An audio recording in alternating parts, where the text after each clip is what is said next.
Hi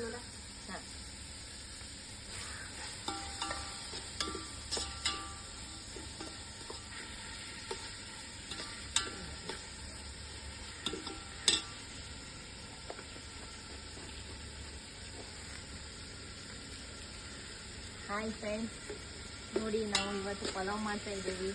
ದಿನೇ ದಿನೇ ಇದರಲ್ಲೇನೆ ಅಡುಗೆ ಮಾಡ್ತಾ ಇದ್ದೀವಿ. ಇದರಿಂದ ಈ ಥರ ಮಾಡೋದ್ರಿಂದ ನಮಗೆ ಹಳೆ ಟೆಕ್ನಾಲಜಿ ಮತ್ತೆ ಮರುಕಳಿಸ್ತಾ ಇದೆ. ಮಕ್ಕಳಿಗೂ ಎಲ್ಲ ಇಷ್ಟ ಆಗ್ತಾ ಇದೆ ಹೊರಗಡೆ ಮಾಡ್ತಾ ಇರೋದು.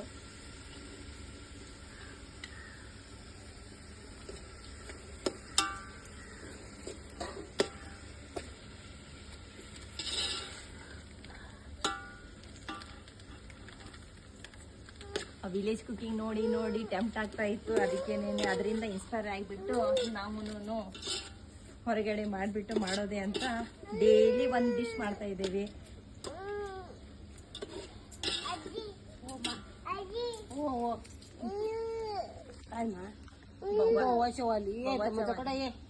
ಬಾ ಇಲ್ಲಿ ಬಾ ಜಳ ಪಟ್ಟು ಕಡೆಂಗಿಲ್ಲ ಬಾ ಬಾರಿ ಒಂದೊಂದು ಬಂಗಾರ ಹಾಕಿ ಅಲ್ಕೊಂಡು ಪಾಯ್ ಪಾಯ್ ಅಂತೇಳಿ ಏನೆಲ್ಲ ಚಿನ್ನ ಬಂದಿದೆ. ಚಿನ್ನ ಮಾಡಿದ್ವಿ ನೀವು ಅಡುಗೆ ಮಾಡೋಕೆ ಅನಿಸುತ್ತೆ.